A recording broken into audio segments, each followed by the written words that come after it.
Assalamualaikum warahmatullahi wabarakatuh. Nama saya Kaila Zora Nandita. Saya di sini ingin mempresentasikan tugas dari mata kuliah pengantar bisnis. NPM saya 24023125063. Saya di sini mengambil studi kasus yaitu PT Nusantara Elektrik, yang dimana PT Nusantara ini perusahaan yang manufaktur komponen elektronik yang berdiri sejak 1998 dan pernah menjadi pemimpin besar di Indonesia. Dalam 5 tahun terakhir, perusahaan mengalami penurunan profit hingga 40%. Tingkat turnover karyawan juga meningkat dan produktivitasnya menurun. Permasalahan yang ada di sini yaitu kepemimpinan yang tidak konsisten, komunikasi internal yang buruk, manajemen SDM yang lemah, resistensi terhadap teknologi baru, dan yang terakhir ada konflik antar divisi. Saya sedikit menambahkan di akar permasalahan ini yang tidak saya cantumkan dalam PowerPoint. Di situ juga akar permasalahannya ada masalah perencanaan yaitu planning. Manajemen ini sering salah dalam memprediksi jumlah pasar. Yang pertama ada kelebihannya stok pada beberapa produk tertentu justru sering kehabisan stok. Ada juga kadang menjadi penuh dan biaya penyimpanan gudangnya itu menjadi penuh dan biaya penyimpanannya meningkat. Nah, yang kedua ada masalah perorganisasian atau organizing. Struktur organisasi yang tidak berjalan efektif, di mana banyaknya pegawai memiliki job desk yang tumpang tindih, tidak ada pembagian tugas yang jelas antar divisi. Yang terakhir ada karyawan sering bingung atas tanggung jawabnya masing-masing. Yang ketiga ada masalah pengarahan yaitu leading, yang dimana kepemimpinan kurang efektif. Pada poin pertama, komunikasi ini pimpinan dengan karyawan kurang terbuka, motivasi kerja karyawan menurun, dan tidak ada pelatihan pengembangan kemampuan karyawan. Nah, yang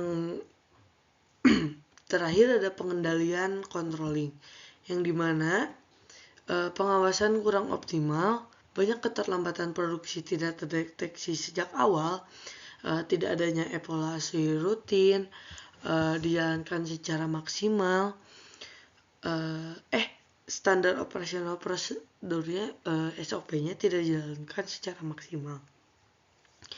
Nah, dampak yang bisa dirasakan dari akibatnya itu adalah penurunan keuntungan sebesar 15% dalam 1 tahun, yang tadinya 40% bisa aja menjadi 25%. Terus yang kedua ada keluhan pelanggan karena keterlambatan pengiriman. Yang ketiga ada tingginya turnover karyawan. Dan terakhir ada penurunan reputasi perusahaan.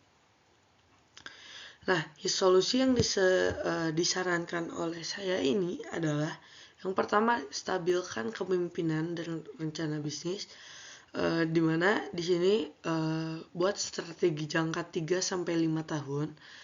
Terus komunikasikan visi dan roadmap ke seluruh divisi agar tidak miskomunikasi, dan hindari perubahan kebijakan tanpa analisis menyeluruh.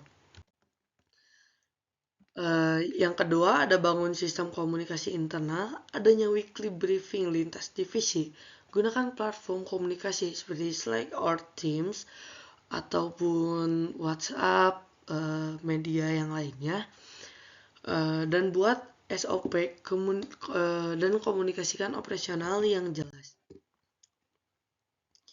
Di sini ada yang ketiga, reformasi sistem HR.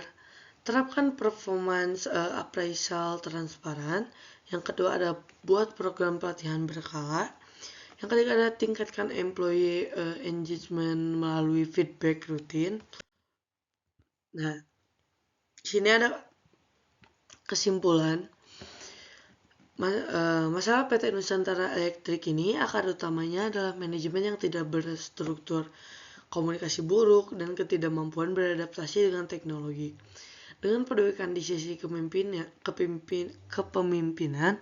HR, komunikasi, dan sistem operasional, perusahaan dapat kembali kompetitif. Yang dimana karena lemahnya perencanaan organisasi, kepemimpinan, dan pengawasan, jika perbaikan dilakukan secara menyeluruh, perusahaan dapat kembali meningkatkan kinerja dan dapat kepercayaan pelanggan. Oke, baik. Terima kasih atas sudah mendengarkan presentasi ini. Maaf apabila ada kesalahan ataupun kekurangan ataupun ada kesalahan kata. Wabillahi taufik wal hidayah. Wassalamualaikum warahmatullahi wabarakatuh.